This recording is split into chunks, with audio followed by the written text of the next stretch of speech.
ప్రేక్షకులందరికీ నమస్కారం. ఈరోజు మన స్టూడియోలో ప్రముఖ ఆధ్యాత్మికవేత్త, ఆస్ట్రాలజర్ బ్రహ్మశ్రీ సుభాష్ శర్మ గారు ఉన్నారు. గురుగారితో మాట్లాడేద్దాం. నమస్కారం గురుగారు. శ్రీమాత్రేనమండి. గురుగారు, ఏప్రిల్ మాసంలో మీనరాశి వారి పరిస్థితి ఎలా ఉండబోతుంది? షష్టగ్రహ కూటమి ప్రభావం వీళ్ళకి ప్లస్సా మైనస్సా, ఎలాంటి ఇంపాక్ట్ ఉండబోతుంది ఈ మాసం? తప్పకుండా తెలియజేస్తాను. ముందుగా ప్రేక్షకులందరికీ శ్రీమాత్రే నమః, శ్రీ గురుభ్యో నమః. ముఖ్యంగా మీనరాశి వారికి ఈ మాసం కాదు, ఈ ఇయర్ కూడా చెప్పుకోవచ్చు. ఈ మాసంలో కనుక చూసుకుంటే కొంచెం గడ్డు కాలమే అని చెప్పుకోవచ్చు. ఎందుకంటే మీనరాశిలోనే షష్టగ్రహ కూటమి ఏర్పడడం ఒక ఇబ్బంది. అందులోనూ ఈ మీనరాశి వారికి గురుబలం అనేటటువంటిది అనుకూలంగా లేదు. ఏలినాటి శని ప్రభావం ప్రారంభమైంది.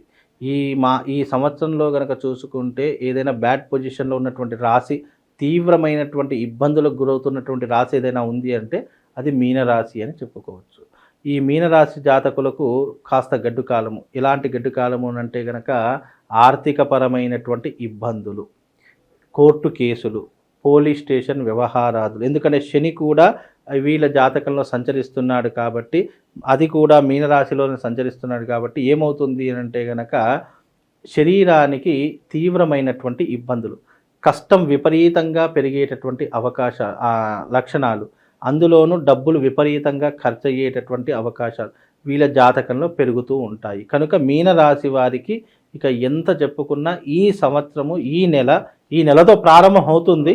అది మెల్లిమెల్లిగా వాళ్ళ జీవితాన్ని కొంతవరకు అనేది ఎక్కువగా ఉంటుంది తప్ప తగ్గే పరిస్థితి కనిపించట్లేదు. అసలు తగ్గే పరిస్థితే లేదు. ఎందుకు అంటే ఈ అమావాస్యకు మీనరాశిలోనే షష్టగ్రహ కూటమి ప్రభావం ఏర్పడింది కాబట్టి కొంతవరకు ఇబ్బందులోని చెప్పుకోవచ్చు. అందులోనూ ఈ 6 షట్గ్రహాలు ఏవైతే ఒకే రాశిలో కలిసి ఉన్నాయో ఆ యొక్క రాశిలో కలిసి ఉన్నటువంటి కారణం చేత యుద్ధ ప్రాతిపద్యం అనేటటువంటిది మొదలవుతుంది. అంటే అయిన వాళ్ళతో శత్రుత్వం ఏర్పడము, ఎవరైతే మనం విపరీతంగా నమ్ముతామో వాళ్ళ దగ్గర నుంచి మనం మోసాన్ని చవిచూడడం, అంటే నమ్మిన వాళ్ళే మోసం చేసేటటువంటి లక్షణాలు ఏర్పడము.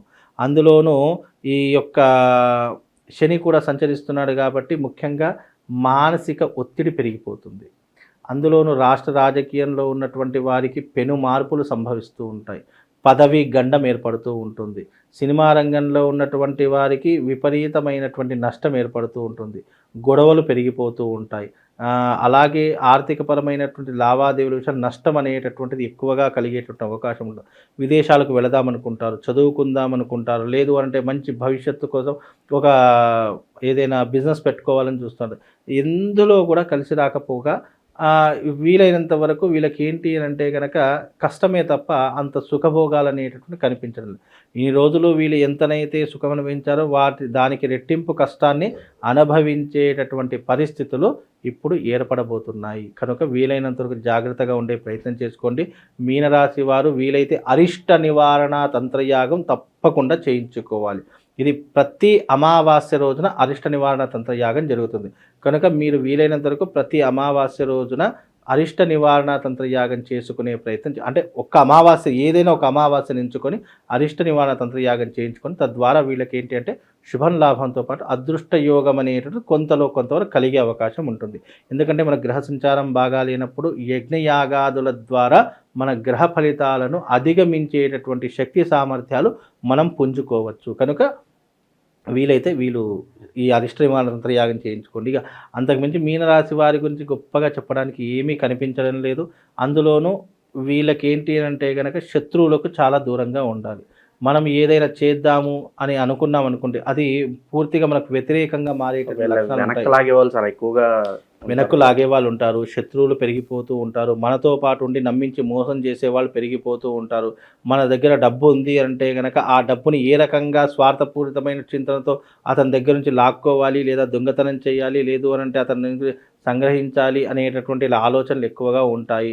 అలాగే వీళ్ళకు ఉన్నటువంటి ఆరోగ్య భంగం కలుగుతుంది. ముఖ్యంగా గుర్తుపెట్టుకో, ఆరోగ్య భంగము, ఆస్తి నష్టము, పోలీస్ స్టేషన్ కేసులు, చిక్కులు, చికాకులు, ఐటీ దాడులు, ఇబ్బందులు, లేదు అని అంటే కనుక డబ్బుకి సంబంధించినటువంటి ట్రాన్సాక్షన్లో ఇబ్బందులు ఏర్పడము, ఇవన్నీ కూడా జరిగేటటువంటి అవకాశం మీనరాశి వారి యొక్క జాతకంలో కనిపిస్తుంది. కాబట్టి జాగ్రత్తగా ఉండే ప్రయత్నం చేసుకోండి. ఇన్ని చెడు పరిణామాలు కనిపిస్తున్నప్పుడు ఎవరైనా కూడా మానసికంగా చాలా కృంగిపోతారు. అవునండి. సో వీళ్ళ మనస్తత్వం అనేది ఎలా ఉంచుకోవాలి ఈ గడ్డు కాలంలో అంటే ఏం చెప్తారు గురుగారు? ధైర్యే సాహసే లక్ష్మి అన్నట్టుగా కొన్నిసార్లు ఇలాంటి విపత్తులు వచ్చినప్పుడు ధైర్యంగా ఎదుర్కోవడం అనేటటువంటిది మనిషికి ఉన్నటువంటి స్వభావము.